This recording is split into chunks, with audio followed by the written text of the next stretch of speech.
আমরা আলোচনা শুরু করবার আগেই আমরা দেখছিলাম কয়েকটি পোর্টালের মধ্যে নতুন করে আবারও ধর্ষণের শিকার হয়েছে একটি শিশু, সেই খবর। যদি আমরা একটু তথ্য দিয়ে শুরু করি, যে এখন পর্যন্ত এই 10 দিন মানে মে মাসের এই যদি দুঃখিত 20 দিন 1 থেকে 20 তারিখ পর্যন্ত ধর্ষণের শিকার হয়েছে 24 জন শিশু, এবং এর মধ্যে যতটুকু গণমাধ্যমের তথ্য বলছে যে 5 জনকে হত্যা করা হয়েছে, এবং 1 জানুয়ারি থেকে এই 20 মে পর্যন্ত 118 শিশু ধর্ষণের শিকার হয়েছে। আলোচনাটা আসলে এভাবে শুরু করতে চাই মার্দিয়া মমতাজ আপনাকে দিয়ে, সেটি হচ্ছে হঠাৎ করে নারী এবং নারী থেকেও ভয়ঙ্করভাবে শিশুর উপর নির্যাতন, এবং সেটি ধর্ষণ, এবং শুধু তো ধর্ষণ না, ধর্ষণের পর তাকে হত্যা করা ভয়ঙ্করভাবে, মানে এর ধরনের হত্যা করা মানে টুকরো করা, শরীরের অঙ্গ প্রত্যঙ্গ একেবারে করে ফেলা, অথবা অন্য কোনো উপায়ে মানে চিহ্ন নিশ্চিহ্ন করে দেওয়ার যে প্রক্রিয়াটি, এই যে হঠাৎ করে মানুষের ভেতর এত হিংস্রতা কেন আসলে তৈরি হয়েছে বলে আপনার মনে হয়? জি, আপনাকে ধন্যবাদ। যারা শুনছেন সবাইকে আসসালামু আলাইকুম। আসলে এটা হঠাৎ করে তৈরি হয় নাই, এটা আমরা লম্বা সময় ধরেই দেখছি। এবং আপনি যদি এটা একদম অনেক পেছনে যাই, আমরা চিন্তা করি যে সমাজের একটা জায়গায় মেয়েরা হয়তো ইনসিকিউর থাকে, গার্ডেড থাকে না, সেখানে হয়। আমরা সাজনিনের বেলায় কিন্তু সেটা দেখি নাই। একজন ধনকুবের বাবার সন্তান, তাকে তার বাড়ির স্টাফরাই ধর্ষণ করে, এবং লাশ নিয়েও এই ধরনের বিকৃত মানসিকতার পরিচয় আমরা দেখেছি। এবং এটা এখন আবার দেখেন, রামিসার ঘটনাটা সামনে আসার পরে আমরা আরো অনেকগুলো দেখছি। একইটা ঘটেছিল যখন আমরা এটা গত বছর আসিয়ার হত্যার সময় দেখলাম। এখানে আমি আরেকটা দিকে একটু দৃষ্টি আকর্ষণ করব, শুধু মেয়ে শিশুরাই কিন্তু আক্রান্ত হচ্ছে এমন না। যেদিন বিশেষ করে রামিসা মারা গেল বা তাকে হত্যা করা হলো, সেদিনই ঢাকাতেই আরেকটা জায়গায় একটা মাদ্রাসায় একটি শিশু আত্মহত্যা করে, এবং দেখা যায় পরে পোস্টমর্টেমে দেখা যায় যে তার সাথে বিকৃত যৌনাচার প্র্যাকটিস করা হয়েছে। এগুলো হয়তো আমাদের সামনে হঠাৎ করে আসছে, কিন্তু এগুলো হচ্ছে কি অনেক দিনের কিছু আমাদের ম্যাল প্র্যাকটিসের ফলাফল। নাম্বার 1 আমি যদি বলি, নাম্বার 1 হচ্ছে মাদক। এবং মাদক এখন এত সস্তা যে কেউ এটাকে অ্যাভেইল করতে পারে, এবং যে কোনো জায়গায় পাওয়া যাচ্ছে। আপনি দেখেন, গতকাল একটা নিউজ নিয়ে আমরা খুব হাসছিলাম যে ওই 250 টাকার ইয়াবা বলে 1 টাকার ব্যথার ওষুধ বিক্রি করা হয়েছে, এবং সে হচ্ছে এটা দিয়ে দেখে যে তার তো কোনো কাজ তো হচ্ছেই না, উল্টা তার টাকাটা নষ্ট। কিন্তু দেখেন, যে কোনো মানুষ হাত বাড়ালেই পেয়ে যাচ্ছে, নাম্বার 1। নাম্বার 2 হচ্ছে জুয়া। আপনি দেখেন, মানুষ এখন টাকার জন্য এমন হয়ে গেছে কেন? কারণ কোনো না কোনোভাবে তাকে টাকা পেতে হবে। কেন? কারণ এই যে মানুষের একটা মেন্টালিটি আছে, তো এই জুয়াতে বা যে কোনো ধরনের জুয়াতে আপনি বলেন, এই মেন্টালিটিটাকে আসলে কাজে লাগানো হয়। এবং এটা এখন আপনি আমি যে চাই না, তাও আমাদেরকে এটার বিজ্ঞাপন দেখতে হচ্ছে। ইউটিউবে যান, সোশ্যাল মিডিয়া যান, আমাদেরকে দেখতে হচ্ছে কয় টাকা দিলে প্রথমে কয় টাকা পাওয়া যাবে, এবং এরপরে কি কি কি কি অফার। নাম্বার 3 হচ্ছে পর্ন। এবং এটার ব্যাপারে আমাদের আসলে দুঃখজনক হলেও সত্যি, আমরা খুব বলি যে এটা 90% মুসলিমের দেশ, কিন্তু এই জায়গায় এসে কেন যেন আমরা ওইভাবে অ্যাক্ট করতে পারি না। আমাদের ছেলেদের, আমাদের সন্তানদের, ইভেন মেয়েদেরও দেখবেন বয়স 15 হওয়ার আগে এই ওরিয়েন্টেশনটা হয়ে গেছে, তারা জানে যে কাজগুলো কি। এখন এটা কি হয়, এবং আমরা এখন দেখছি কিন্তু যে আর্লি টিন চলে আসছে আমাদের বাচ্চাদের। আগে যেটা 13-এ হতো, সেটা এখন 9-এ হচ্ছে। তাদের এই গ্রোথটা, মেন্টাল গ্রোথটা চলে এসেছে। এবং আপনি দেখবেন যে বয়স 10 একটার, ছেলের বয়স 11, এরা বাসা থেকে পালিয়ে গেছে বিয়ে করার জন্য। ওরা বিয়ের কি বোঝে? আসল কথা হচ্ছে তাদের এই যে নলেজটা, এটাকে তারা অ্যাপ্লাই করবে, এবং খুব ভদ্রভাবে অ্যাপ্লাই করবে না। আপনার নিশ্চয়ই মনে আছে কলাবাগানের 2022 সালের ঘটনাটা, তাই না? এবং এরা বিকৃতভাবে কিছু প্র্যাকটিস করতে গিয়ে মেয়েটা মারা যায়, এবং তারই ক্লাসমেটরা পুলিশকে ডেকে আনে, তাকে নিয়ে হসপিটালে যায়।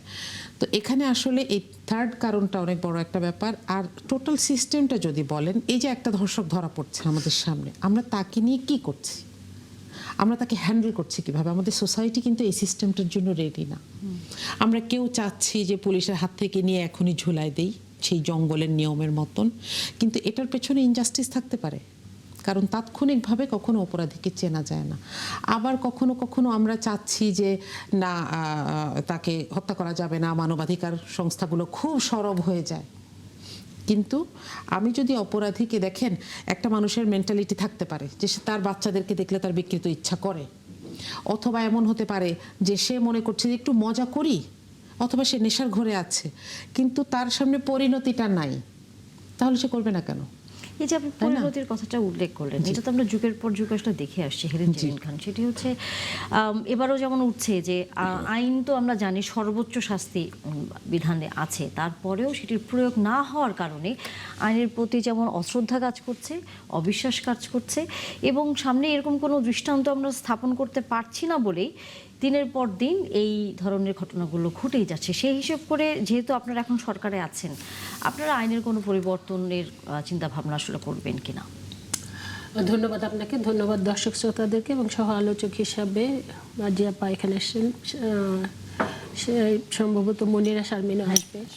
তো আসলে অত্যন্ত গুরুত্বপূর্ণ, এবং এই মুহূর্তে আমি মনে করি বাংলাদেশের প্রতিটা মানুষ আতঙ্কিত, ভীষণভাবে দুশ্চিন্তায় নিমগ্ন, এবং এর হাত থেকে সবাই মুক্তি চায়।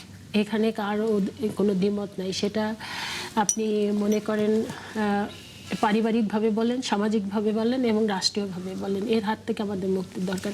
আমি একটু পিছনে ফিরে যেতে চাই যে এই যুগে যুগে আসলে যুগে যুগে একরকম হয় নাই। এখন যেটা হয়েছে এটা কিন্তু আপনি আজ থেকে 20 বছর আগে যদি আমরা বলি, আমরা কিন্তু দেখি না। আমার মনে আছে আমি যখন ইডেন কলেজে ছিলাম তখন শারমিন, সম্ভবত শারমিন খুকুর একটা ঘটনা ঘটেছিল। ওর হাজবেন্ড ছিল মনির, মনির তাকে এই করেছিল, মানে তাকে রিমাকে নির্মমভাবে, মানে পরকীয়ার কারণে তাকে নির্মমভাবে হত্যা করে তারপর ব্রিজের ওখানে ফেলে রেখে এসেছিল। এবং একটা ঘটনার জন্য পুরা তুলকালাম, মানে ওইটার বিরুদ্ধে, এবং শেষ পর্যন্ত মনিরকে কিন্তু ফাঁসি দিতে হয়েছিল।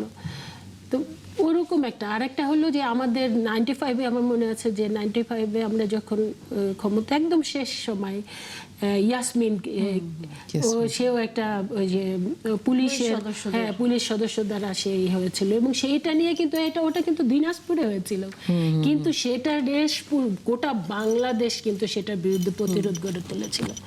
কিন্তু এখন কি মানে ভয়ঙ্কর।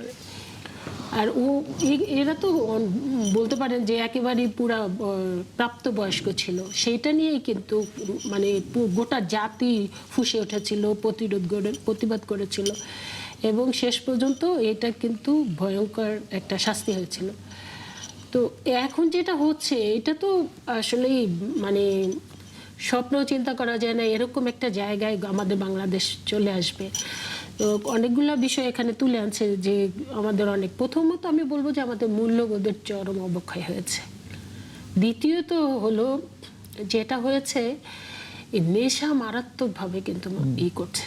এই নেশায় হয়ে আপনি বিশ্বাস করেন, আমি তো গ্রামে গ্রামে, আমি এখন মানে এখন না, আমি সবসময় আমাকে কাজ করতে হয়, তবে এই নির্বাচনকে কেন্দ্র করে আরো বেশি অসংখ্য পরিবার, খুব কম পরিবারই আপনি খুঁজে পাবেন যেখানে পুরুষ দ্বারা নারীরা নির্যাতিত হচ্ছে না, ডোমেস্টিক ভায়োলেন্স হচ্ছে না।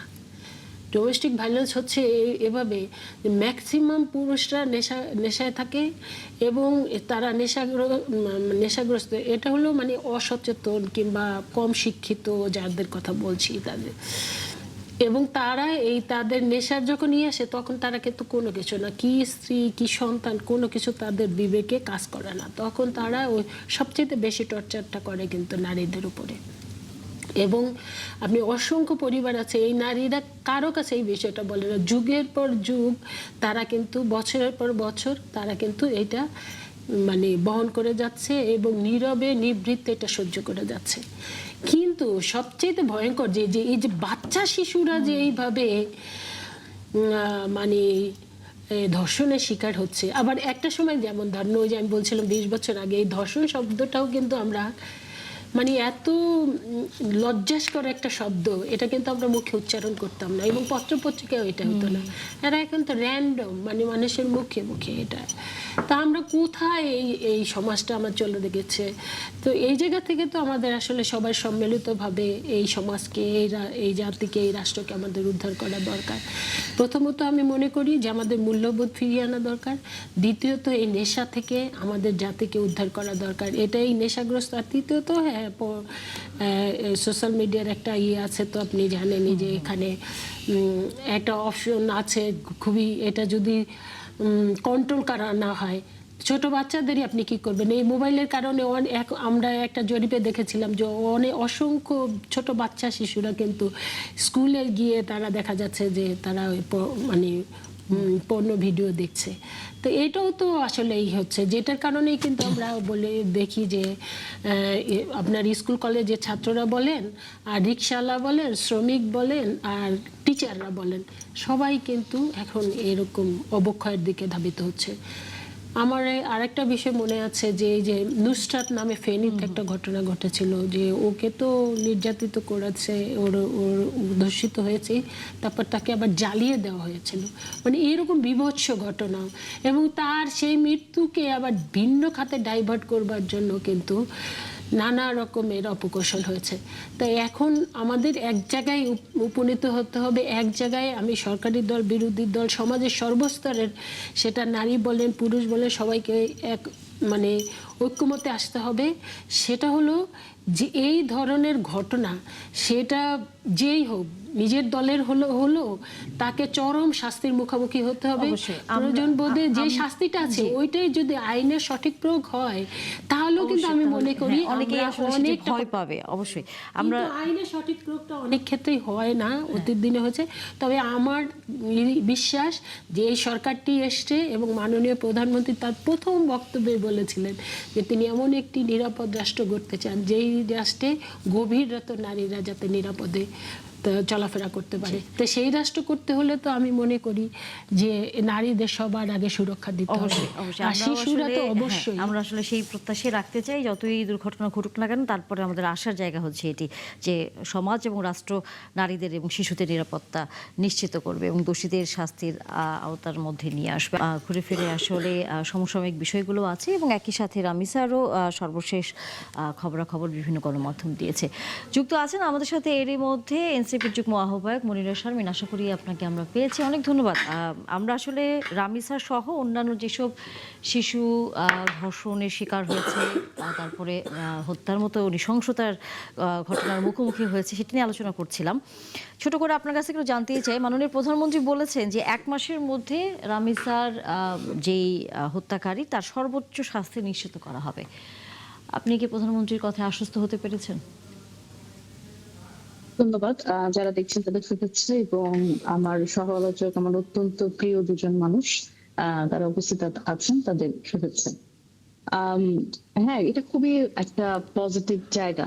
অনেক সময় অনেকেই এটার ব্যাপারে সমালোচনা করতে পারেন যে একেবারে উনি বিচার ব্যবস্থাকে পাশ কাটিয়ে বা একদম মৃত্যুদণ্ড বলে দিলেন, এটা একটা প্রক্রিয়ার ব্যাপার। কিন্তু আমার কাছে মনে হয় যে মানুষ অনেক সময় একটা এই ধরনের ঘৃণ্য নৃশংস যে একটা হত্যাকাণ্ড আমরা দেখলাম, এই ক্ষেত্রে একজন স্টেটমেন্টের কাছ থেকে, একজন রাষ্ট্রপ্রধানের কাছ থেকে অনেক সময় এই ধরনের বোল্ড স্টেটমেন্ট আশা করে। তো উনি বলেছেন মৃত্যুদণ্ডের কথা এবং সর্বোচ্চ শাস্তি নিশ্চিত করবেন এবং মৃত্যুদণ্ড নিশ্চিত করবেন, এই কথা বলেছেন, এবং 1 মাসের মধ্যে। That is very applicable. কিন্তু অসুবিধার জায়গা হচ্ছে, আমি যেটা দেখি আর কি, সেটা হচ্ছে যে এই যে 1 মাসের মধ্যে উনি বললেন এই স্পেসিফিক এই রামিসার ঘটনার কথা, কিন্তু আমাদের দিকে এরকম আরো অনেকগুলো ঘটনা আমাদের দিকে চেয়ে আছে, যেগুলো নিয়ে আমরা যথেষ্ট, মানে এটা আমার কাছে মনে হয় যে এটা আমাদের ব্যর্থতা কিনা, সেগুলো নিয়ে কি আমরা যথেষ্ট উচ্চবাচ্য করতে পারিনি কিনা, বা যেটা নিয়ে আসলে এত চিৎকার চেঁচামেচি হবে, রাস্তায় নামতে হবে, সেই বিচারগুলোই কি আসলে আলোর মুখ দেখবে কিনা, এই প্রশ্নগুলো কিন্তু বড় হয়ে আসছে। এবং সবাই দেখা যাচ্ছে যে অনেকেই এই ব্যাপারগুলো আলোচনা করছে যে আমাদের খুব বেশি দিন আগের ঘটনা না আসিয়ার ঘটনাটা, এবং আসিয়ার অন্তর্বর্তীকালীন সরকারের সময় আমরা দেখেছি যে 90 দিনের মধ্যে এই রায়টা দেওয়া, এটা এই ব্যাপারে হচ্ছে তারা একটা ইয়ে করেছিলেন, কিন্তু সেটার অসুবিধার জায়গা হচ্ছে সেখানে কিন্তু মৃত্যুদণ্ড সে রায়টা পেয়েছে, মৃত্যুদণ্ড দিয়েছে। কিন্তু আসিয়ার মা তিনি বলছিলেন যে আচ্ছা মৃত্যুদণ্ড তো আমি এই রায়টা তো পেলাম, কিন্তু আমি আমার জীবদ্দশায় আমি কি এটা দেখে যেতে পারবো কিনা যে রায়টা কার্যকর হচ্ছে।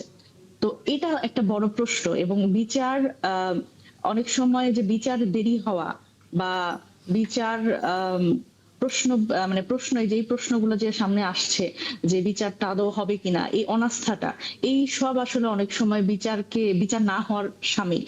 সুতরাং এই প্রশ্নগুলো আসলে আমরা জনগণের মধ্যে থেকে সরাতে পারবো কিনা।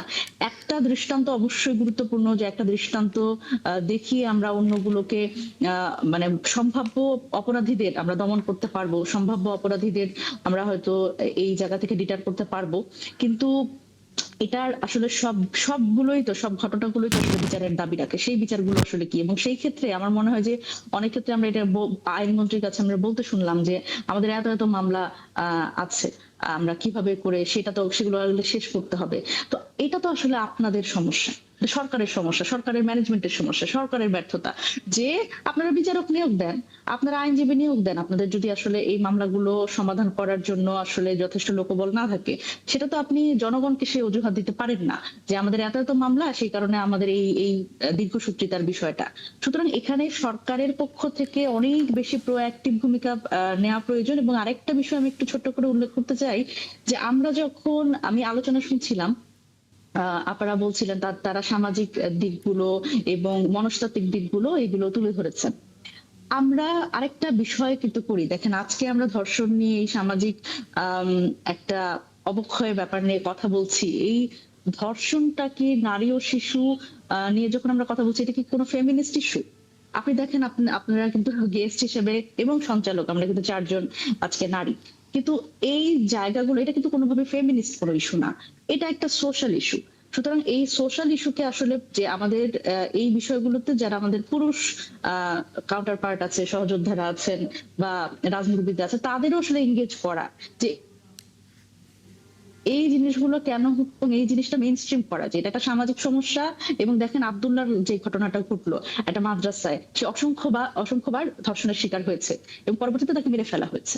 তো এই ধরনের ঘটনাগুলো আসলে এই জায়গাগুলো তো সামনে আসছে, আমরা জানতে পারছি, কিন্তু যেগুলো সামনে আসছে না, এই যে সোশ্যাল ট্যাবু, জেরিন আপা খানিকটা বলতে চেষ্টা করছিলেন যে একটা সোশ্যাল ট্যাবু আছে, যেটা আসলে সামাজিক ভাবে আমরা আমাদের নেতিবাচক ভাবে দেখা হবে কিনা, বা সামাজিক ভাবে আসলে আমাদের কিভাবে একঘরে করে রাখা হবে কিনা, আমার মেয়েটাকে বিয়ে দিতে পারবো কিনা, এই ধরনের কারণে কিন্তু এই অনেক ঘটনা বাংলাদেশে ঘটছে, ধর্ষণের ঘটনা, ডোমেস্টিক ভায়োলেন্সের ঘটনা ঘটছে, সেগুলো কিন্তু সামনে আসছে না। যেগুলো সামনে আসছে সেগুলোর যদি আসলে আমরা সেভাবে করে ডিল করতে না পারি, তাহলে আমার মনে হয় সেটা একটা ব্যর্থতার জায়গা হবে। তবে অবশ্যই রামিন স্যার এই ঘটনা, এই ধর্ষণ এবং এই ন্যাক্কারজনক হত্যাকাণ্ড, সেটির পক্ষে যখন সরকারের এরকম একটা বোল্ড স্টেটমেন্ট আমি দেখতে পাই, তখন সেটা আমাকে খানিকটা অবশ্যই আশ্বস্ত করে। তবে সাধারণ মানুষের মধ্যেও এক ধরনের স্বস্তি জায়গাটি আসে যখন সর্বোচ্চ পর্যায়ে থেকে বলা হয় যে এটি গুরুত্বের সাথে দেখা হচ্ছে এবং 1 মাসের মধ্যে আসলে বিচারের বিষয়টি নিশ্চিত করা হবে। আলোচনা একটু স্বাভাবিকভাবে এই ঘটনার পাশাপাশি যেহেতু সারাদিন ভর আরও অনেক ঘটনা ঘটেছে, তার মধ্যে আমরা জানি যে মাননীয় প্রধানমন্ত্রী আজকে ময়মনসিং গিয়েছিলেন এবং সেখানে তিনি বলেছেন যে 5 আগস্টে যাদের দেশের মানুষ বিতাড়িত করে দিয়েছিল, তারা এখন অরাজকতা তৈরি করার চেষ্টা করছে, তারা তলে তলে বিতাড়িত যারা করা হয়েছিল তাদের সাথে খাতির তৈরি করছে এবং একটি দল অরাজকতা সৃষ্টি করছে বলে মাননীয় প্রধানমন্ত্রীর কাছে এই ধরনের আশঙ্কা করেছেন তিনি এক ধরনের। হেলেন জিরেন খান, কোন সে দল, কে হতে পারে? আমি এই জায়গায় যাওয়ার আগে আমি একটু মনিরের একটা কথা একটু রেসপন্স করতে চাই, সেটা হলো যে এটা কি ফেমিনিস্ট ইস্যু? না, এটা ফেমিনিস্ট ইস্যু না। এটা আমি মনে করি যে এটা আমাদের সব জায়গা থেকে এটা প্রতিরোধ গড়ে তুলতে হবে। তবে এটা তো মানে ট্রু, এটা তো আমরা অস্বীকার করতে পারবো না যে আমরা মেয়ে, আমাদের মেয়েদের যে আমরা যেভাবে ফিল করব পুরুষরা কিন্তু করবে না। হ্যাঁ, আমার মনে হয় এখন সময় এসেছে, আমরা নারীরা অনেক দূরে গিয়েছি, আমরা নারীরা অনেক কিছু করতে পারছি, আমরা নারীরা অনেক কিছু করতে পারবো। এই জায়গায় কে বিএনপি, কে জামাত, কে এনসিপি, এইটা না। আমার মনে হয় যে এখন এই শিশুদেরকে, নারী শিশুদেরকে কিংবা শিশুদের, ছেলে শিশুদের বাঁচানোর জন্য এখন মনে হয় আমরা নারীরা সব একত্রিত হওয়া দরকার। এখন ওই মানে আমরা একটা তো থাকবেই, যার যার দল সেটা থাকবে না। আমার মনে হয় যে এই জায়গাটা এই নারী, ছোট্ট বাচ্চা শিশুদের কিংবা নারীদের এই ডোমেস্টিক ভায়োলেন্স, আমি বললাম সত্যি কথা, আমার কাছে এত বেশি এটা কমপ্লেন আসে, এসে কান্না করে। মানে অনেক ভালো ভালো পরিবারও কিন্তু তারা কিন্তু বলে না কেন, বললে হয়তো দেখা যাবে কি তার দুটো বাচ্চা আছে, এই যে যদি তারা আলাদা হয়ে যায় তাহলে ওই বাচ্চাগুলা কিন্তু সাফারিং এর মধ্যে পড়বে। এই জন্য কিন্তু অনেকে সহ্য করে যায় বাচ্চাদের সেভ করার জন্য। তো এই জায়গাও কিন্তু সুরক্ষা দেওয়ার এখন মনে হয় আমরা যারা মূল নেতৃত্বে আছি, আমাদের মনে হয় এখন সময় এসছে সবাই একত্রিত হয়ে, আর সময় নেই। মানে এত বেশি নারীরা সব জায়গায় নির্যাতিত হবে কেন, এত বেশি বাচ্চা শিশুরা কেন ধর্ষিত হবেই হবে। তো আমার মনে হয় যে এই জায়গায় আমরা আমাদের কাজ করা, আলাদা করে আমরা চিন্তা করতে পারি কিনা, এটা আমার এই দুইজন যে আলোচক হিসাবে এখানে এসছেন তারাও এই জায়গাটা আরো বেশি বেশি ভাববেন কিনা, ভাবা দরকার আমার মনে হয়। কারণ আমরাও তো এখন একটা মূল নেতৃত্বে আছি, আমাদের কাছ থেকেও কিন্তু জাতি আলাদা কিছু প্রত্যাশা করে। তো সেই আহ্বান রইল দুজনের কাছেই। আর ওই যে যেটা বলছেন যে এটা মাননীয় প্রধানমন্ত্রী নিশ্চয়ই কারণ তিনি, তার কাছে তো এখন সব ধরনের ইনস্ট্রুমেন্টস কিংবা সব ধরনের, যেহেতু তিনি সরকারের প্রধান, তার কাছে সব ইনফরমেশন আসছে। তিনি সেই জায়গা থেকেই হয়তো বা বলেছেন যে যারা অতীত দিনে আমরা তো দেখেছি, ধরেন 86-এ যেটা দেখেছি, যে 86-এ যখন আমরা এরশাদের বিরুদ্ধে আন্দোলন করলাম এবং যখন 3 জোটের রূপরেখা হলো, সেখানে কিন্তু একটা সিদ্ধান্ত হয়েছিল যে এরশাদের অধীনে কেউ নির্বাচনে যাবে না। তারপর দেখা গেল যে লালদিঘির ময়দানে গিয়ে শেখ হাসিনা বলল যে আমরা যে যাবে সে জাতীয় বেঈমান হবে, কিন্তু পরবর্তীতে দেখা গেল যে শেখ হাসিনা তো গেলেন, সাথে জামাত ইসলামও গিয়েছে। এবার 96-ও তারা একত্রিত হয়ে এই করেছে, আন্দোলন সংগ্রাম করেছে। তো এই সব মিলিয়ে হয়তোবা তিনি আরো অন্য কোনো ইনফরমেশন হয়তোবা তার কাছে আছে, সেই কারণে তিনি এই বিষয়টাই করছেন। কারণ এখন যেটা দেখা যাচ্ছে যে ফ্যাসিস্টদের মানে বিভিন্ন জায়গায় কিন্তু তারা মাথাচাড়া দিয়ে উঠছে। এবং আপনি জানেন যে শেখ হাসিনা নিজেও কিছুদিন মানে এই যে এসে ভারতে বসে তিনি কিন্তু বেশ কিছু দিয়েছে, মানে পত্রিকার সাথে সাক্ষাৎকার দিয়েছে, আনন্দবাজার পত্রিকার সাথে সাক্ষাৎকার দিয়েছে। এবং শুভেন্দু যে হিসেব পশ্চিমবঙ্গের যে মুখ্যমন্ত্রী হয়েছে, সে তো তার বিভিন্ন বক্তব্যে বলেছে যে শেখ হাসিনাকে বাংলাদেশে নেবার ব্যাপারে সে সর্বত্র কি করবে। এবং আমরা দেখি যে পশ্চিমবঙ্গের মিডিয়া কিন্তু শেখ হাসিনা তো ডিসেম্বরে আসবে এবং শেখ হাসিনা ওরকম একটা স্টেটমেন্ট দিয়েছে। তাই এই সব মিলিয়ে দেশের মধ্যেও কিন্তু দেখা যাচ্ছে যে ওই গ্রুপটা নানাভাবে করছে, মাথাচাড়া দিয়ে হচ্ছে। এই সব দিক থেকে চিন্তা করে তিনি হয়তো এই বক্তব্যটা দিয়েছেন। যে আমি মনে করি যে এটা হালকাভাবে নেওয়ার কোনো সুযোগ নেই, যেহেতু মাননীয় প্রধানমন্ত্রী এই ধরনের একটা বক্তব্য রেখেছেন, তার কাছে অথেন্টিক অনেক ধরনের হয়তো ইনফরমেশন আছে।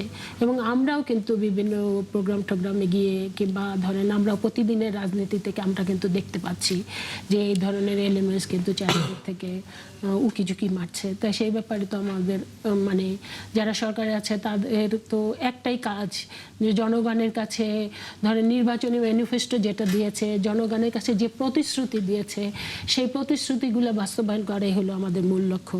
সেই জায়গায় আমরা যেখানে ব্যত্যয় দেখব, যেখানে ষড়যন্ত্রের মানে উকিঝুঁকি মারবে, সেখানে তো আমরা সেটার ব্যাপারে জনগণকে যেমন সচেতন করব, ঠিক নিজেরাও ঠিক একইভাবে সেটার বিরুদ্ধে জনগণকে সচেতন করার জন্য আমরা মানে বক্তব্য বিবৃতি যেটা দরকার আছে এবং দলের পক্ষ থেকে যে কর্মসূচি দরকার সেটা তো আপনারা প্রতিশ্রুতির কথা বলছিলেন, কিন্তু বিরোধী দল থেকে সবসময় বলা হচ্ছে যে প্রতিশ্রুতির যে মূল জায়গাটি জুলাই সনদ এবং গণভোটের রায়, সেটি আপনারা বাস্তবায়নের ক্ষেত্রে নানা রকম কালক্ষেপণ করছেন। এবং সামনের বাজেটে যে অধিবেশন শুরু হতে যাচ্ছে সেখানেও এই বিষয়ে আসলে কোনো ধরনের অবস্থান আপনাদের থাকবে কিনা, এক ধরনের অনিশ্চয়তা, অবিশ্বাসের জায়গাটি দিনকে দিন প্রকট হচ্ছে। দেখেন, জুলাই সনদের ব্যাপারে যেটা হয়েছে যে অন্তর্বর্তীকালীন সরকারের প্রথম যেই বিষয় কে কেন্দ্র করে সব দলগুলোকে একত্রিত করেছিল এবং দীর্ঘ 9 মাস যেটাকে নিয়ে, তা আমাদের কিন্তু প্রথম যেটা ডক্টর মোহাম্মদ ইউনূস বলেছিলেন যে জুলাই সনদ হবে সেটা যেখানে সব দলগুলো ঐক্যমতে একত্রিত হবে সেটা নিয়েই জুলাই সনদ হবে, আর যেটাতে ঐক্যমতে আসতে পারবে না সেটা যার যার ম্যানিফেস্টোতে দেওয়া হবে। কিন্তু এইভাবে কিন্তু দীর্ঘ 9 মাস আলোচনা পর্যালোচনা, এবং এখানে তো প্রথম থেকে বিএনপিকে বিএনপি সংস্কার চায় না, জুলাই সনদ হোক সেটা চায় না, এই ধরনের কিন্তু একটা ব্লেম বিএনপির উপরে দেওয়া হচ্ছিল প্রথম থেকে। কিন্তু বিএনপি শত ব্লেম নিয়েও কিন্তু নোট অফ ডিসেন্ট বলেন এগুলো কিন্তু দিয়েই তারপর দেখা গেল জুলাই সনদটি হলো এবং সেটা স্বাক্ষরিত হলো পার্লামেন্টের সামনে। কিন্তু যখন দেখা গেল যে সেটা আমাদের তো প্রত্যাশা ছিল সেটাই গণভোটে দেবে এবং সবগুলা 30টা দলেরই প্রত্যাশা ছিল, কিন্তু দেখা গেল সেটা বিএনপির সাথে কিংবা ওই 30 দলের সাথে বিশ্বাসঘাতকতা করে দেখা গেল যে গণভোটে যেটা দেওয়া হলো 4টি প্রশ্নকে সামনে রেখে, তো সেটা কিন্তু বিএনপির প্রত্যাশা ছিল না। বিএনপি কিন্তু তার যেটা ছিল সেটা কিন্তু বিএনপির ম্যানিফেস্টোতে আমরা দিয়েছি এবং সেই ম্যানিফেস্টোকে ধারণ করেই জনগণ তো বিএনপিকে 2/3 মেজরিটির চাইতে বেশি আসন দিয়ে বেসরকারে পাঠিয়েছে। তো এখন বিএনপির পক্ষ থেকে মাননীয় প্রধানমন্ত্রী তিনি বলেন কিংবা ওই সময় সংস্কারের যে প্রধান ছিলেন, সংস্কার ওই কমিটির বিএনপির পক্ষ থেকে যিনি প্রধান ছিলেন আমাদের বর্তমান স্বরাষ্ট্রমন্ত্রী সালাউদ্দিন আহমেদ, তিনি তো এই দুজন তো কিংবা বিএনপির মহাসচিব বলেন অন্যান্য যারা আছে এবং আমাদের পক্ষ থেকে আমরা যেটা বলি, বিশেষ করে মাননীয় প্রধানমন্ত্রী বলছেন জুলাই সনদ আমরা অক্ষরে অক্ষরে পালন করব। তা আমরা সেই জায়গায় বারবারই একটা আস্থাহীনতার দেখুন এই জায়গাটায় এক মিনিট বিশেষ করি এই জায়গাটায় আমি সবচেয়ে মানে ব্লেম দিব কিংবা আমি বলবো এইটা হলো অন্তর্বর্তীকালীন সরকারটি। দেখেন অন্তর্বর্তীকালীন সরকারটি আমাদের মধ্যে একটা বিভেদ সৃষ্টি করে রেখে গেছেন যে এটা নিয়ে এখন আমরা ঐক্যমতে আসতে পারছি না, একজন আর একজনের উপরে ব্লেম করছি। এইটা কিন্তু ডক্টর মোহাম্মদ ইউনূসের কাছে এই জাতি প্রত্যাশা করেছিল না অন্তর্বর্তীকালীন সরকার। এটাই আমার বক্তব্য। মমতাজ আপনার কাছে এই যে অনাস্থার জায়গাটি, অবিশ্বাসের জায়গাটি সরকারি দলের উপরে বারবারই আসলে দেখি আমরা তাদের পক্ষ থেকে এবং এনসিপির পক্ষ থেকেও আসে যে নানা ধরনের কর্মকাণ্ড করছে সরকার, দেশের নানা রকম উন্নয়ন প্রকল্প যাচ্ছে, কিন্তু যেই মূল বিষয়টি ছিল জুলাই সনদ বাস্তবায়ন এবং গণভোটের রায়কে হচ্ছে বাস্তবায়নে নিয়ে আসা, সেই জায়গায় হচ্ছে আপনাদের পক্ষ থেকে যে অভিযোগগুলো বারবারই আপনারা করছেন যে সরকার একেবারেই সেখানে খুব একটা গুরুত্ব দিয়ে কাজ করছে না বা পুরো পরিষ্কার অবস্থান দিচ্ছে না, সেখান থেকে আপনার কাছে কি মনে হয় যে আস্থার জায়গাটি সামনের দিনে আরও প্রকট হবে? জি, আমি একটু এর আগে একটা বিষয় একটু কথা বলতে চাই। আপনি প্রাইম মিনিস্টারের একটি স্পিচের ব্যাপারে জিজ্ঞেস করছিলেন। এখানে ইস্যু হচ্ছে এই একটা সময়ে যখন পুরোটা জাতির ঐক্য দরকার, সেখানে আমি বিভক্তি এবং সন্দেহ ঢুকিয়ে দিব কিনা, এটা প্রাইম মিনিস্টারের জায়গা থেকে কতখানি শোভন, এটা আমাদের একটু চিন্তা করা দরকার।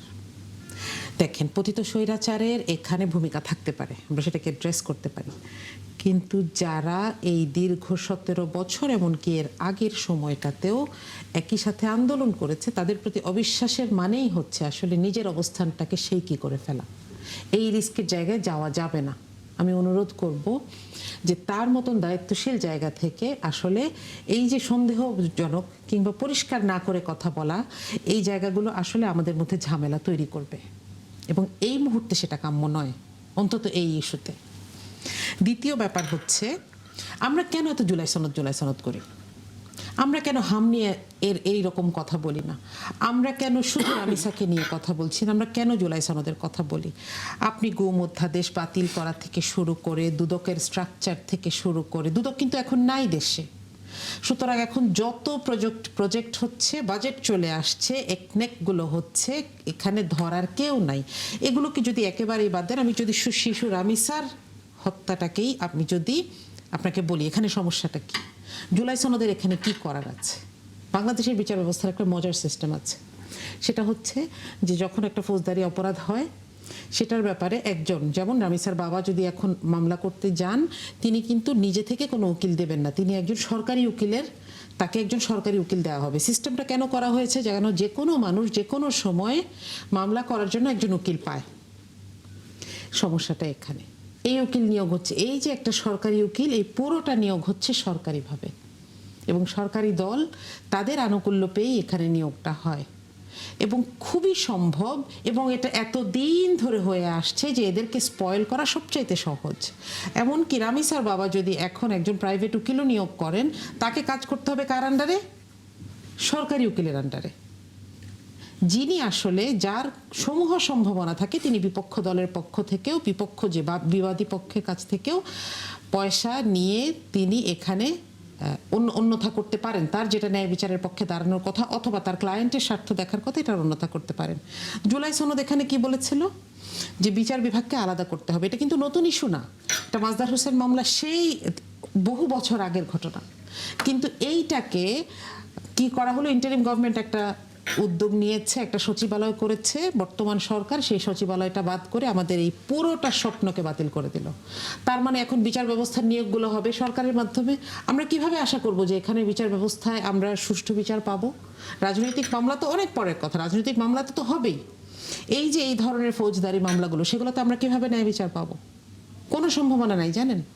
এই যে আমরা এতদিন ধরে যে বিচারগুলোর কথা বলছি যে আমরা বিচারহীনতার সংস্কৃতি, সেটাকে দূর করার জন্য জুলাই সনদ যে রেকমেন্ডেশন দিয়েছে, এরকম প্রতিটা জায়গায় গলা টিপে মানুষের ইচ্ছেগুলোকে হত্যা করা হয়েছে। আপনাকে একটা কথা একটু বলি, বিএনপিকে যারা ভোট দিয়েছে তার চাইতে অন্তত 20% মানুষ, বেশি মানুষ হ্যাঁ ভোট দিয়েছে।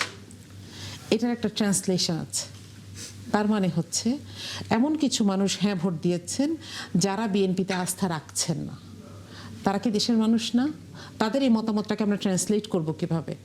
আমাদেরকে বুঝতে হবে যে এই যে আমি বলছি বারবার একটা কথা যে জুলাই সনদ অক্ষরে অক্ষরে পালন করবো, কিন্তু আমি এই নিয়ে 4-5টা স্টেপ আপনাকে বলতে পারবো। গুম অধ্যাদেশকে বাতিল করে যেটা রেকমেন্ড করা হয়েছে, এটা করার চাইতে আইন না থাকা ভালো। দুদকের যে স্ট্রাকচার প্রস্তাব করা হয়েছে, এটা দেখলে যে একটা বাচ্চাও হাসবে। অথচ এর আগে জুলাই সনদের রেকমেন্ডেশন ছিল যে এখানে সরকারি দল বিরোধী দল দুই পক্ষের অংশগ্রহণ থাকবে, তাহলে একটা চেক অ্যান্ড ব্যালেন্স থাকবে। এইভাবে রাষ্ট্রের গুরুত্বপূর্ণ 4টি স্ট্রাকচারকে ধ্বংস করে দেওয়া হচ্ছে। আর আমি মুখে বলছি যে আমি অক্ষরে অক্ষরে পালন করব। আমি তো আমার জায়গা থেকে মিলাতে পারি না। এবং আমি যখন রামিসার হত্যাকাণ্ডটার দিকে তাকাই, আমি জানি এটার বিচার হবে না। আস্থাহীনতার জায়গাটা আসলে আবারও সামনে প্রকট হয়ে যাচ্ছে। একই সাথে আপনাদের যে সেক্রেটারি জেনারেল তিনি বলছেন যে 2 মাসের মধ্যেই সরকার হচ্ছে জনবিচ্ছিন্ন হয়ে পড়েছে। কেন আসলে মনে হচ্ছে জনবিচ্ছিন্ন হয়ে গেছে সরকার, সেটি যদি আপনার কাছ থেকে একটু আমরা শুনি। মনিরা সাবিনা, আপনার কাছে একটু আসতেই চাই। অনেকক্ষণ আপনার কাছ থেকে আসলে আমরা কথা নেওয়া হচ্ছিল না। সেটি হচ্ছে সরকারের 3 মাস পেরিয়ে গেছে, আমরা নানা ধরনের উন্নয়নমূলক কাজ দেখছি। জুলাই সনদের বিষয়টার পাশাপাশি এর মধ্যে জামাত ইসলামের জেনারেল সেক্রেটারি তিনি তো বলেছিলেন যে বিচ্ছিন্ন হয়ে গেছে সরকার জনগণের কাছ থেকে। এই ধরনের বক্তব্য বিচ্ছিন্ন না হলেও আপনারা নানা ধরনের বলেছেন যে সরকারের আসলে যেই গুরুত্বপূর্ণ কাজগুলো করবার কথা, রাষ্ট্র সংস্কারের জায়গাগুলো এবং একই সাথে জুলাই সনদের বিষয়গুলো, সেগুলোর গুরুত্ব না দিয়ে নানা ধরনের কার্ড সরকার আসলে বিতরণ করে যাচ্ছে। সেই জায়গায় আপনার কাছে কি মনে হয়, আসলে কি সরকার জনগণ থেকে বিচ্ছিন্ন হয়ে গেছে, নাকি যখন সরকার পরিচালিত হয় তখন তো আসলে দেশের নানা ধরনের উন্নয়নমূলক কাজও তাকে একই সাথে করতে হয়?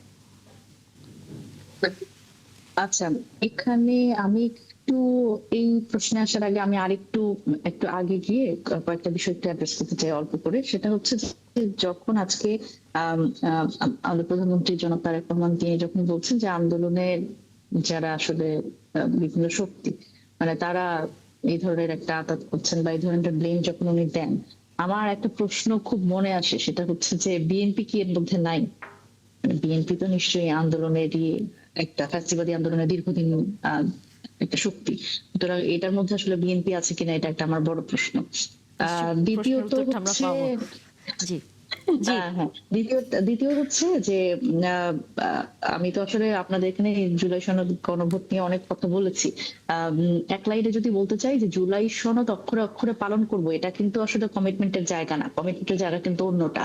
এটা বিএনপি বুঝে করুক না বুঝে করুক, এই একটা চালাকি তারা করে যে গণভোটের যে 4টা, মানে আমরা ধরেন অনেকগুলো বিষয় নিয়ে আমরা ধরেন এই 4 জন একসাথে আলাপ আলোচনা করার পরে আমাদের ধরেন কোনো বিষয়ে আমার দ্বিমত আছে, কোনো বিষয়ে মার্দি আপার দ্বিমত আছে, কোনো বিষয়ে আপনার দ্বিমত আছে, কোনো বিষয়ে জেরিন আপার দ্বিমত আছে। কিন্তু আমাদের যে ধরেন যিনি ধরেন একজন মডারেটর, তিনি বললেন যে আপনাদের 4 জনের মধ্যে তো অনেক দ্বিমত আছে, কিন্তু রাষ্ট্র পরিচালনার জন্য আমরা তাইলে একটা 4টা বিষয়ে আমরা মানে আপনাদের সবারই বিভিন্ন বিষয়ে দ্বিমত আছে, কিন্তু 4টা বিষয়ে আমরা একটু একমত হওয়ার জন্য সাধারণ মানুষের কাছে জায়গা, কারণ কোনো না কোনো দলের দ্বিমত আছে। ওই 4টার মধ্যে মানে 4 নাম্বারটা নিয়ে সবসময় কথা হয়। এই 4টা প্রশ্নের 4 নাম্বারে আছে যে জুলাই সনদে আসলে যারা আসলে যে ইশতেহার দিচ্ছে সেই ইশতেহারের মতো করে বাকিগুলো পালন করা হবে যে সরকার আসবে। এখন বাকি 3টার কি খোঁজ, বাকি 3টার খোঁজ খবর কেউ বলে না। সুতরাং বিএনপি শুরুই করে 4 নাম্বার থেকে। এটা হচ্ছে একটা মজার ব্যাপার। তো এখানে হচ্ছে প্রথম জিনিসটা হচ্ছে যে তত্ত্বাবধায়ক সরকার ব্যবস্থা, এটা বহুদিন ধরে বিএনপি চেয়েছে, কিন্তু বিএনপি আজকে এসে সেটা নিয়ে সেটার ফরমেশনেও তাদের একটা আপত্তি আছে। তারপর ধরেন বাংলাদেশের এক কক্ষ বিশিষ্ট আইনসভা, সেটা দ্বিকক্ষ বিশিষ্ট এখন আমরা করতে চেয়েছি। আমরা গণভোটের মাধ্যমে 70% মানুষ এটার ব্যাপারে বলেছে যে হ্যাঁ ঠিক আছে, দ্বিকক্ষ বিশিষ্ট করো, আমাদের কোনো সমস্যা নেই। তাইলে এই দ্বিকক্ষ বিশিষ্ট আইনসভা এটা করতে গেলে কি সমস্যা, মানে এইখানে যেটা উচ্চ কক্ষ হবে সেটা 100 জন থাকবে এবং সেটা হচ্ছে ভোটের অনুপাতে হবে, কিন্তু বিএনপি এটাতে রাজি না। বিএনপি চায় আসনের অনুপাতে হোক। তারপরে ধরেন প্রাতিষ্ঠানিক দলীয়করণ, সেটাতে যে বিএনপি রাজি না এটা তো আমরা বুঝতেই পারি, কারণ একেবারে যদি বলি বাংলাদেশ ব্যাংক থেকে বিশ্ববিদ্যালয় পর্যন্ত যতগুলো নিয়োগ হয়েছে এই সময়ে, মানে মোটামুটি সবগুলোই দলীয়করণ, সফলভাবে দলীয়করণ করতে সক্ষম হয়েছে। এবং মিডিয়াগুলো তো আসলে তার বাইরে না, যদিও আমি জানি না আপনাদের মিডিয়ার কি অবস্থা, আর এটা না বললাম। এখন বিষয়টা হচ্ছে যে এই যে দলীয়করণ, এই দলীয়করণের বিরুদ্ধেই কিন্তু মানুষ মত দিয়েছে না, প্রাতিষ্ঠানিক দলীয়করণ তারা আর চায় না। কারণ বাংলাদেশের মানুষ কি আসলে দুই দিন পর পর রাস্তায় নামবে না তো। এবং বাংলাদেশের মানুষ এটাও চায় না। দেখেন অন্যান্য দেশে কিন্তু গণ অভ্যুত্থান হয়, অন্যান্য দেশে এরকম আন্দোলন হয়, কিন্তু আপনি কখনো দেখছেন যে একেবারে বায়তুল মোকাররমের খতিব থেকে শুরু করে সবার পালাইতে হয়? নিশ্চয়ই না। তো আমরা একটা সিস্টেম দাঁড় করাতে চাই যে সরকারও যদি কখনো ফেল করে তাতে যাতে এই প্রতিষ্ঠানগুলো সচল থাকে, এটা বাংলাদেশের মানুষ চায়। এবং বাংলাদেশের মানুষ আসলে ওই বিএনপি যেরকম বলে যে 51% মানুষ আসলে ভোট দিয়েছে এবং 70% মানুষ হচ্ছে আপা একভাবে বললেন, মার্দি আপা, আমি একটু আরেকভাবে বলি, সেটা হচ্ছে এই 51% মানুষের মধ্যে এই হ্যাঁ ভোটের পক্ষে এমন অনেক মানুষ আছে যারা বিশ্বাস করেছিল যে বিএনপির যে প্রতিশ্রুতি অনুযায়ী বিএনপিও তো হ্যাঁ ভোটের পক্ষে ক্যাম্পেইন করেছে, প্রচারণা করেছে, এবং একেবারে খোদ প্রধানমন্ত্রী থেকে শুরু করে সবাই। সেখানে আমি বলবো 51% মানুষের সাথেও বিএনপি প্রতারণা করছে, যারা তাদের নির্বাচিত করেছে। কারণ তারাও তো ভেবেছিল যে হ্যাঁ বিএনপি তো হ্যাঁ ভোটের পক্ষে প্রচারণা করেছে, কারণ তারাও হয়তো চেয়েছে যে এই জিনিসগুলো হচ্ছে বিএনপি আসলে বাস্তবায়ন করবে। বিএনপি কিন্তু তার 51% যে মানুষ তাকে ভোট দিয়েছে এটা ভেবে যে তারা সংস্কার বাস্তবায়ন করবে, সেটাতেও কিন্তু আসলে তাদের সাথে এক ধরনের প্রতারণা করা হলো। এবং আমার দুঃখের জায়গায় এটা, আমার সবসময় মনে হয় যে একজন রাজনীতিবিদ হিসেবে, একটা রাজনৈতিক দল হিসেবে তাদের ইশতেহারের প্রতি তাদের এক ধরনের কমিটমেন্ট থাকা উচিত। তাদের এই যে 31 দফা সংস্কার প্রস্তাব, সেগুলোর ব্যাপারে আসলে এক ধরনের মানে রিজিডনেস থাকা উচিত যে আমরা এটা বাস্তবায়ন করব। কিন্তু আমার মনে হয় যে বিএনপি তার নিজের ইশতেহার এবং এই 31 দফা সংস্কার প্রস্তাব এই সবকিছুর সাথে বিট্রে করছে, কারণ কোনো কিছুই তারা মানছে না। এই যে আপা বলেন যে আপনারা কোনো কিছুই মানছেন না, নিজেদের দেয়া ইশতেহারও আপনারা মানছেন না এবং জনগণের সাথে প্রতারণা করেছেন। এবং যে প্রশ্নটি প্রথম থেকে তিনি মানে আলোচনাটা শুরু করেছিলেন, এই যে প্রধানমন্ত্রী বলেছেন যে কেউ অরাজকতা তৈরি করছে, সেখানে কি বিএনপি নেই বলে হচ্ছে বিরোধী পক্ষ থেকে এক ধরনের বক্তব্য। ওরা দুইজন একই ভাষায় কথা বলেছে, দুইজনের বক্তব্য অনেক সময় হচ্ছে। আমাকে একটু সময় দেবেন, আমি একটা করে বলি। প্রথম করে বিএনপির ইতিহাসে কোনো প্রতারণা নাই। প্রতারণা শব্দ বলতে বিএনপির সাথে কোনো পরিচয় নাই। বিএনপি কোনো দিন প্রতারণার রাজনীতি করে নাই, সবসময় স্বচ্ছ রাজনীতি করেছে। কোনোদিন কেউ বলতে পারবে না যে বিএনপি আওয়ামী লীগের সাথে আতাত করেছে, বিএনপি জাতীয় পার্টির সাথে আতাত করেছে, আতাত করে নির্বাচনে গেছে। এটা বিএনপি কোনোদিন করে না। বিএনপি দিনের আলোর মতো স্পষ্ট রাজনীতি করে। সেটা দেশের স্বার্থের জন্য কখনো কখনো আপনি দেখেছেন যে বাইরের শক্তিশালী দেশের কিন্তু বিরাট ভাজন হয়েছে, কিন্তু সত্যের পথে, ন্যায়ের পথে এবং দেশের স্বার্থে যা করণীয় সেটা কিন্তু করেছে। এবং সেই কারণে শহীদ রাষ্ট্রপতি জিয়াউর রহমানকে জীবন দিতে হয়েছে, দেশনেত্রী বেগম খালেদা জিয়াকে জেল খাটতে হয়েছে, এবং আমাদের মাননীয় প্রধানমন্ত্রীকেও পর্যন্ত টর্চারের শিকার হতে হয়েছে। এবং তিনি দীর্ঘ বছর দেশেও থাকতে পারে নাই, কারণ সুচিকিৎসার জন্য তাকে বিদেশে যেতে হয়েছে এবং সেই দেশে তাকে আর ফিরতে দেয় নেই। নাম্বার 1। নাম্বার 2 হলো যে এই যে মার্জিয়াপা যেটা বললেন, আপনি কয়েকবার বলেছেন যে জামাত ইসলামের সেক্রেটারি যেটা বলেছে, একটা সরকার মাত্র 3 মাস হলো। আপনার ধরেন একটা সরকার পুরা যদি তার সরকারটা সাজাতেও মিনিমাম আপনার 6 থেকে 1 বছর লেগে যায়। তা আপনি কি কোন মেজারমেন্টে বললেন, কোন ইসে বললেন যে বিএনপি আনপপুলার হয়েছে? বিএনপি তো জনগণের ম্যান্ডেট নিয়ে, আর যদি আনপপুলার আপনার প্রমাণ করতে হয় তাহলে আপনাকে আর একটা নির্বাচনের মধ্যে দিয়ে, যদি গণতন্ত্রে বিশ্বাসী হয়, কারণ বিএনপি তো জনগণের ভোট নিয়ে ক্ষমতায় আসছে। বিএনপি তো আর জোর করে সেই পালিয়ে যাওয়া যাদের ফ্যাসিস্টদের মতো, তারা তো এমন না যে 14 সাল 18 সাল কিংবা 8 সাল কিংবা 24 সালের নির্বাচনের মতো কোনো নির্বাচন করে এসছে। এটা তো একটা ভোট নিয়ে বিএনপি ক্ষমতায় এসছে।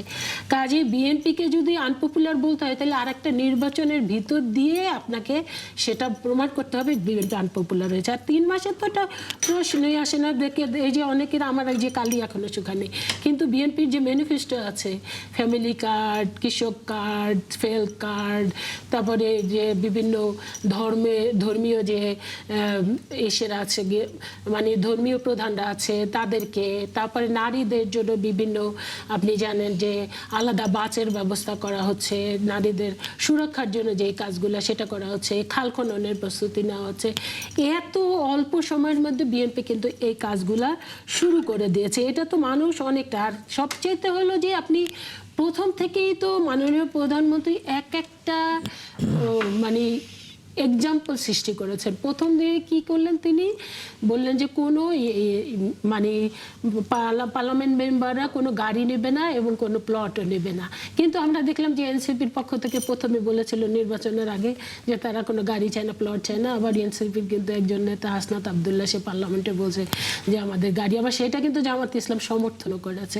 তো কারা মানে এই করে, কি বলবো, বিশ্বাসঘাতকতার কাজ করে। আর বিএনপি কোনোদিন এই বিশ্বাসঘাতকতা, এটা কিন্তু জামাত ইসলাম করেছে। আমি যেটা বলেছিলাম 2086-এ যেটা করেছে, কিংবা আপনার 96-এ যেটা করেছে, এবং 88-ও করেছে। তারা কিন্তু ইসের সাথে কি জানো, জাতীয় পার্টির সাথে নির্বাচনে চলে গিয়েছিল। সেই কারণে আমরা কিন্তু এটা বলি। আবার 2014 সালের পরে কিন্তু আমরা জামাত ইসলামের কোনো অ্যাক্টিভিটিস দেখি নাই।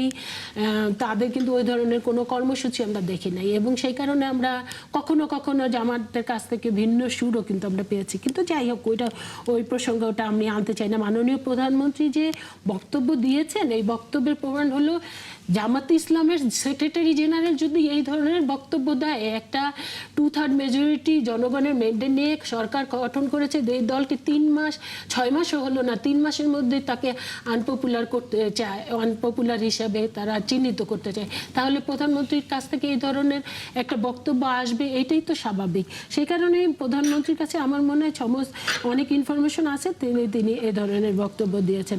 আর যেটা বলা হয়েছে যে দেখেন, দলীয়করণের কথা বলেছে, দেখেন পৃথিবীর যত অনেক উন্নত দেশ আছে, অনেক গণতান্ত্রিক দেশ আছে, ফর এক্সাম্পল আমি ধরেন যে আমি আমেরিকার কথাই বলি।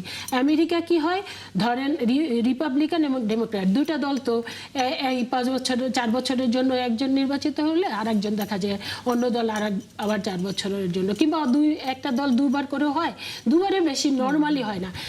দেখা যায় যে যেই দলটা মানে বিরোধী দল হয়ে যায়, সরকারে যারা যায় তারা কিন্তু টোটাল একদম মানে তাদের যে আছে, মানে দলীয় যে আছে, পুরাটা দিয়ে তার প্রশাসন সাজায়। এইটাতে কিন্তু আমি কোনো অপরাধ দেখি না। আমেরিকা কি গণতান্ত্রিক দেশ হিসাবে পৃথিবীর কাছে মানে কোনো জায়গায় কি ছোট হয়ে আছে? বড় যে আমেরিকার ইনস্টিটিউশনগুলো বলতে পারেন যে এত শক্তিশালী ইস্যুর উপরে মজবুত হয়ে দাঁড়িয়ে আছে, যে কারণে এইটাই তাদের এই দলীয়করণটা, এটা কেউ খারাপভাবে দেখে না। এখন ধরলাম বিএনপি দলীয়করণ করছে, অন্যায়টা কি করেছে? আপনারা দেখবেন এই দলীয়করণের ভিতরে কোনো অযোগ্য, কোনো স্বজনপ্রীতি কিংবা কেউ কোনো দুর্নীতি করলে সেটা আপনারা চিহ্নিত করে আপনারা বলতে পারেন যে অযোগ্য লোকজনদের স্বজনপ্রীতি করে অযোগ্য লোকজনদের দিয়েছে, সেই জায়গায় আপনারা আওয়াজ তুলতে পারেন। কিন্তু আপনারা দলীয়করণ কেন করা হলো, কি করা হলো, এগুলো নিয়ে প্রশ্ন তোলার আমার মনে হয় এখনো সময় আসে নাই। যদি সময় আপনারা তুলতেই চান, তাহলে তাদের মানে বিপক্ষে আপনারা যৌক্তিক কোনো এক্সাম্পল নিয়ে আসেন, যেটা আমি মনে করি যে। আর বিচার বিভাগের কথা বলেছেন, বিচার বিভাগে যে আপনি ধরেন আলাদা বিচার বিভাগ প্রতিষ্ঠা করার ক্ষেত্রে, এটা তো আমাদের মাননীয় আইনমন্ত্রী, তিনি কিন্তু লাস্ট আপনি জানেন পার্লামেন্টের যে বিগত যে অধিবেশনটা গেল, সেই অধিবেশনে কিন্তু তিনি একটা কমিটি আহ্বান করেছেন যে বিশেষ করে আলাদা বিচার বিভাগে বিভাগের স্বাধীনতা এবং আলাদা বিচার বিভাগের যে সচিবালয় এটা করার জন্য এবং গুম কমিশন করবার জন্য তিনি কিন্তু মানে এটা আলোচনা পর্যালোচনা এবং আরো ব্যাপকভাবে করার দরকার আছে, সেই জন্য কমিটি আহ্বান করেছে। সেখানে বিএনপির 7 জন থাকবে, বিরোধী দলের 5 জন থাকবে এবং অন্যান্য দল আছে তাদের আবার মানে 3 জন না 4 জন এইরকম করে 12 জনের একটা কমিটি করে। কিন্তু দেখেন আমাদের বিরোধী দলের পক্ষ থেকে সেটা কিন্তু দেওয়া হয়নি। ওনারা জুলাই সনদ করে কেন দেওয়া হলো না? না একটু প্লিজ এটা একটু শেষ করি আমি। ওনারা জুলাই সনদ কিংবা গণভোট করে কিন্তু পুরাই করবে, কিন্তু গণভোটে আছে সরাসরি নারী আসনে 5% কিন্তু নমিনেশন দেওয়ার কথা ছিল। জামাতে ইসলাম কিন্তু একজনও দেয় নাই, সেটা নিয়ে কিন্তু মনিরা শারমিরা কোনো কথা বলে না, সেটা নিয়ে মার্জিয়া পাড়া কোনো কথা বলে না। লাস্ট যেটা বলতে চাই সেটা হলো যে দেখেন গণভোটে কিন্তু এটা আছে ডেপুটি স্পিকার হিসাবে কিন্তু কি জানে বিরোধী দল থেকে দেওয়ার কথা, সেটাও কিন্তু তারা দেয় নাই। তাই নিশ্চয়ই প্রশ্নের উত্তর আমরা পাবো। জায়গায় আপনার কাছে অনেক প্রশ্ন এর মধ্যে কিন্তু তুলেছেন আমাদের হেরেন জিরেন খান। কেন আপনারা বিরোধী দলের পক্ষ থেকে বিভিন্ন যে কমিটিগুলোতে থাকবার কথা ছিল সদস্যদের সেখানে আপনারা নাম দেননি বা থাকছেন না? একসাথে ডেপুটি স্পিকারের কথাটাও আপনাদের বলা হয়েছিল, সেখানেও আপনারা খুব একটা এখন পর্যন্ত আসলে কোনো অবস্থানে যাচ্ছেন না। আচ্ছা, আপনাকে এখানে একটা কথা একটু জানাই। সরকার গঠনের পরে 3 মাস শেষ, আমরা 4র্থ মাসে পদার্পণ করেছি এবং মোস্ট ইম্পর্টেন্টলি বাজেট অধিবেশন সামনে। বাংলাদেশে এ পর্যন্ত কিন্তু আর কোনো সরকার এই যে স্ট্যান্ডিং কমিটিগুলো, বিভিন্ন মন্ত্রণালয়ের যে স্ট্যান্ডিং কমিটি, এগুলো করতে এত সময় নেয় নাই। এই ইম্পর্টেন্ট কাজগুলো হচ্ছে না। এবং আরেকটা সাংবিধানিক বাধ্যবাধকতা সরকারের আছে, সেটা হচ্ছে যে বাজেটের একটা রূপরেখা দেওয়ার কথা। হ্যাঁ, এবং দুঃখজনক হলেও আমরা এখনও এটা হাতে পাই নাই। সুতরাং আমাদের কাছে কিন্তু বাজেট নিয়ে প্রশ্ন করার জন্য বা বাজেট অ্যানালিসিসের জন্য সময় খুব কম। দরকার হচ্ছে এই কমিটিগুলো তৈরি হয়ে যাওয়া। এবার আপনাকে বলি, জুলাই সনদ আমাদের যেটা সাইকোলজি বা আমাদের যেটা বলার, জুলাই সনদ একটা প্যাকেজ এবং এটাকে আমরা পুরোটার বাস্তবায়ন চাই। ঠিক আছে, নোট অফ ডিসেন্টগুলো বাদ দিয়ে যদি বিএনপি করতে চায় তাহলেও করুক, কিন্তু বিএনপির তো কিছু কিছু জায়গায় নোট অফ ডিসেন্ট ছিল না, সেগুলোও তো বাতিল হয়ে যাচ্ছে। হ্যাঁ, এবং এখানে পুরোটা বাস্তবায়ন না করে দেখেন বর্তমান স্বরাষ্ট্রমন্ত্রী খুবই সংবিধানের ভক্ত, কিন্তু বর্তমান সংবিধানে কিন্তু ডেপুটি স্পিকার বিরোধী দলকে দেওয়ার নিয়ম নাই। এটা কোত্থেকে আসলো? না, এটা জুলাই সনদ। হ্যাঁ, এটা জুলাই সনদ থেকে আসছে। তো আমি জুলাই সনদ থেকে কি চেরি পিক করবো যে যেটা আমার পছন্দ, যেটা আমি একটু টোপ ফেলতে পারবো, আমি সেটা নিব আর বাকিটা নিব না, বাকিটাকে আমি অস্বীকার করে যাব? আমাদের কথা হচ্ছে যে ইদার ইয়েস অর নো। এই জন্য আমরা বলেছি যে এই ধরনের বিশেষ কোনো কমিটির কথা তো আগে ছিল না। আপনি দেখেন যে প্রতারণার কথাটা এখন আমরা শুনছি, সেই প্রতারণার কথা কিন্তু আমরা নির্বাচনের আগে শুনি নাই। জুলাই সনদে যখন বর্তমান প্রধানমন্ত্রী যিনি তখন বিএনপির চেয়ারপারসন, তিনি যখন ভোট চাইলেন তখন কিন্তু এই প্রতারণার কথা আমরা শুনি নাই, সেটা আমরা এখন এসে শুনছি। তাহলে তারা আগে এই কথাটা মানুষকে বলেন নাই কেন? তাহলে এই যে একটা ধোঁয়াশা, এবং এটা আসলে এখন লুকানো কিছু না। আপনি জানেন স্বরাষ্ট্রমন্ত্রী সংসদে দাঁড়িয়েই বলেছেন যে আমরা এগুলাতে না করলে নির্বাচনটা দিত না। যে ক্ষমতায় যাওয়াটা এত জরুরি ছিল যে জনগণের সামনে নিজেদের পজিশনের ব্যাপারে তারা সত্যি কথাটা বলেন নাই। আচ্ছা, এখানে আরেকটা ব্যাপার হচ্ছে, আপনি অনেকগুলো কথা বলেছেন, আপা অনেকগুলো প্রশ্ন করেছেন। দলীয়করণের মাধ্যমে অযোগ্য লোক নিয়োগ হয় নাই। ঢাকা ইউনিভার্সিটিতে এমন একজনকে ভিসি হিসেবে নিয়োগ দেওয়া হয়েছে যার পিএইচডি ঢাকা ইউনিভার্সিটি থেকে। আমার বিশ্ববিদ্যালয়ে এমন একজনকে নিয়োগ দেওয়া হয়েছে যিনি 19 জনকে পার হয়ে জ্যেষ্ঠতায় কিংবা ভিসি হওয়ার বিচারে 19 জনকে পার করে তাকে উপরে নিয়ে দেওয়া হয়েছে। আমি স্যারকে পছন্দ করি, আমি স্যারের সরাসরি স্টুডেন্ট, আমার সেটার ব্যাপারে কোনো আপত্তি নাই। কিন্তু এই যে নিয়ম লঙ্ঘন করা হলো, এটা কেন করা হলো? ডুয়েটে গিয়ে দেখেন একই কাণ্ড হচ্ছে। প্রত্যেকটা ইউনিভার্সিটিতে ছাত্রদের মধ্যে অসন্তোষ এবং ফ্যাসিস্ট আমলের মতন বলা হচ্ছে এটা জামাত শিবির চালাচ্ছে এই আন্দোলন। আমার কথা হচ্ছে আপনি মানুষের ডিমান্ড বুঝতে পারছেন না। এজন্যই আমাদের সেক্রেটারি জেনারেল এটা বলেছেন যে তারা আসলে কানেক্ট করতে পারছে না মানুষ কি চায়। আর শেষ একটা কথা বলি, দেখেন ম্যানিফেস্টো বাস্তবায়নে সব দল আন্তরিক থাকে এবং ম্যানিফেস্টোর একটা অংশ থাকে যে মানুষকে মেসমেরাইজড করা, মুগ্ধ করা, যেন তারা পরের বার আমাকে ভোট দেয়, তাই তো? এটা করতে গিয়ে আমাদের দেশের কত বড় সর্বনাশ হচ্ছে দেখেন। এই যে ফ্যামিলি কার্ড বলেন, কৃষক কার্ড বলেন, এগুলো তো খুব দেখতে দেখা যায় এগুলো মানুষের কাছে যাচ্ছে। এগুলোর পয়সার সোর্স জানেন? ভর্তুকি। এবং এই হারে ভর্তুকি দেওয়ার কারণে আইএমএফ আমাদেরকে, আমাদের বাজেটটার সামনে আইএমএফ আমাদেরকে অলমোস্ট না, উইদাউট এনি মানি ফেরত দিয়েছে। আমাদের সরকার খালি হাতে ফেরত এসেছে। তারা বলেছে ভর্তুকি কমাও, সেটা কিন্তু তেলের ভর্তুকি, সারের ভর্তুকি না। এই ফ্যামিলি কার্ডে সোশ্যাল নেটওয়ার্কের, সোশ্যাল সেফটি নেটওয়ার্কের সিংহভাগ এখানে খরচ হয়ে যাচ্ছে। বিধবা ভাতা, বেকার ভাতা, সমস্ত কিছু এখান থেকে যাচ্ছে। সুতরাং এটার জন্য আপনি সরকারকে জিজ্ঞেস করেন, আমরা বারবার জিজ্ঞেস করেছি এই পয়সাটা কোত্থেকে আসবে। আমাদেরকে একটা লামসাম হিসাব দেখানো হয়েছে, সেখানের মধ্যে স্বচ্ছতা নাই। আমি শেষ করব আপনাকে দুইটা কথা বলে। একটা হচ্ছে যে হাসনাত আব্দুল্লাহ যে গাড়ি চেয়েছেন, এটা হচ্ছে পুলের গাড়ি, যেটা অন্য যে কোনো সরকারি কাজ যারা করেন তাদের থাকে যে মেয়াদ শেষ হয়ে গেলে সেটা শেষ হয়ে যায়। এটা চাওয়া কি অপরাধ কিনা, এটা আমি আপনার কাছে জিজ্ঞেস করতে চাই। এবং হাসনাত আব্দুল্লাহ এটা লুকিয়ে পিছনে চান নাই, সবার সামনেই চেয়েছেন। শুল্কমুক্ত গাড়ি আনার ব্যাপারে যে ব্যাপারটা ছিল, সেটার ব্যাপারে সবাই একমত। এবং এই প্রস্তাবটা কিন্তু বিরোধী দলের, জামাত ইসলামের প্রস্তাব। তারা বলেছিলেন যে আমরা দিব না, এবং সরকারি দলকে এটাতে তাল ঠিক রাখতে গিয়ে তারাও এটা প্রস্তাব দিয়েছেন। দ্যাটস ভেরি গুড, যে কেউ যার কাছ থেকে শিখতে পারে। কিন্তু হাসান আব্দুল্লাহ যেটা বলেছেন যে তার সামনে তার থেকে 12 র্যাঙ্ক নিচের ডিসি তার নিজের সরকারি গাড়ি নিয়ে যাচ্ছেন এক জায়গায়, সেখানে একজন এমপি তার চাইতে বেশি সরকারি গাড়ি ডিজার্ভ করেন, তিনি পুলের গাড়ি চেয়েছেন। এটাতে আমি অন্যায়ের কিছু দেখি না, এবং এটা স্বচ্ছ। আরেকটা কথা হচ্ছে, দেখেন 14 পরে কোনো কর্মসূচিতে জামাতকে দেখা হয় নাই। আপনি 15-তে বেগম খালেদা জিয়া যখন মার্চ ফর ডেমোক্রেসি দিলেন, তখন একজন ঢাকায় শহীদ হয়েছিলেন শিবিরের শহীদ মনসুর। বেগম খালেদা জিয়ার বাসার সামনে যখন ইটের বালুর ট্রাক, তখন বিএনপির কাউকে বরং আমরা দেখি নাই। দিনের পর দিন ওইটা ওখানে ছিল। যখন বিএনপির একজন শীর্ষ নেতা সালাউদ্দিন কাদেরকে ফাঁসি দেওয়া হয়, তখন জামাত এটার বিরোধিতা করেছে, বিএনপি করে নাই। সুতরাং এই জায়গায় এসে আমরা যখন একজন আরেকজনকে আবার ব্লেম করতে শুরু করি, আমরা আসলে আমাদের মধ্যে থাকা আওয়ামী চরিত্রটাকে আসলে দেখায় ফেলছি। মনিরা শারমিন, আপনার যদি এই বিষয়ে কোনো যুক্ত করার থাকে, আমাদের হাতে সময় একেবারে কম। আমি একটু বলি।